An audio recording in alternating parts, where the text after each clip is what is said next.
myself Dr. Satish Reddy, consultant clinical and interventional pulmonologist at Care Hospital, High Tech City. ఇవాళ మనం extra pulmonary TB గురించి మనం చర్చించుకుందాం. ఆ టీబీ అనేది లంగ్స్లోనే కాదండి, ఎక్కడైనా ఆల్మోస్ట్ బాడీలో ఏ పార్ట్కైనా రావచ్చు, ఎక్సెప్ట్ మన హెయిర్ నెయిల్స్కి తప్పించి ఆల్మోస్ట్ ఎక్కడైనా రావచ్చు. చూసుకుంటే హెచ్ఐవి నెగిటివ్ పేషెంట్స్లో 50 to 20% of the TB patients అనేది ఎక్స్ట్రా పల్మోనరీ టీబీనే అంటారు. లంగ్స్లో కాకుండా బయట ఆర్గాన్స్కి వచ్చే టీబీనే ఉంటుంది.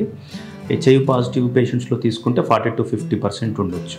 జనరల్గా కామన్గా చూసే ఎక్స్ట్రా పల్మోనరీ టీబీ మనం సర్వైకల్ లింఫేడోపతి, చాలామందికి ఆ మెడల్ మీద గడ్డలాగా వస్తుంటారు. సో అంతేకాకుండా మనకు చెస్ట్లో గడ్డలాగా మీడియాస్టల్ లింఫేడోపతి అంటాం. లేదంటే బోన్స్కి ఎఫెక్ట్ కావచ్చు, లేదంటే కడుపులో అబ్డామినల్ ఎఫెక్ట్ కావచ్చు, కామన్ లేదంటే బ్రెయిన్ టీబీ మెనింజైటిస్ రావచ్చు. కామన్గా ఇంకోటి మనకు స్పైన్ కూడా వస్తుంది, టీబీ స్పైనల్ టీబీ రావచ్చు.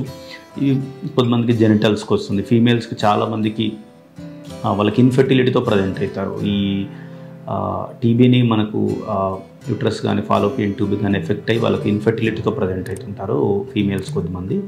సో టీబీ ఎక్కడైనా అఫెక్ట్ కావచ్చు అండి, లంగ్స్లోనే అఫెక్ట్ కావాలని రూల్ ఏం లేదు. సో డయాగ్నోసిస్ ఎలా సేమ్ మనం ఎలా అయితే లంగ్స్ పంపిస్తామో అదే ఏబీ స్మియర్, అంటే ఏ బాడీ పార్ట్స్కి వచ్చిందో ఆ బాడీ పార్ట్ను అక్కడి నుంచి వీలైతే టిష్యూ తీసుకొని వచ్చిన ఆర్గాన్ పట్టుకొని మనం దాన్ని బట్టి జీన్ ఎక్స్పర్ట్ కానీ లేదంటే టీబీ కల్చర్ పంపించుకోవడం ద్వారా మనం కన్ఫర్మ్ చేసుకుంటాం.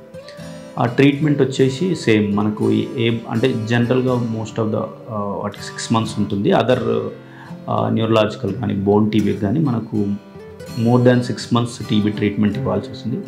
అంతేకాకుండా ఎక్స్ట్రా పల్మోనరీ టీబీలో ఏంటంటే మన క్లినీషియన్ మనం చూసుకొని, ఇప్పుడు సర్వైకల్ లింఫేడోపతి ఉంది, 6 months అయింది, ఇంకా లింఫ్ నోడ్ సైజ్ తగ్గపోతే మన క్లినీషియన్ డిసిషన్ మీద మనం ఇంకా కూడా ఫర్దర్ కూడా మనం ఆ కంటిన్యూషన్ ఆ ఫేజ్ను మనం ఎక్స్టెండ్ చేసుకునే ఛాన్స్ ఉంటుంది. దాని ద్వారా మనం అండ్ రెగ్యులర్ ఫాలోఅప్ ద్వారా మనం ఆ టీబీని కంట్రోల్లోకి ఉండేలా చూసుకోవచ్చు. ఈ వీడియో కనుక మీకు నచ్చినట్లయితే లైక్ చేసి, షేర్ చేసి, కామెంట్ చేయండి. మా ఛానల్ని సబ్స్క్రైబ్ చేయడం మాత్రం మర్చిపోకండి. Thanks for watching.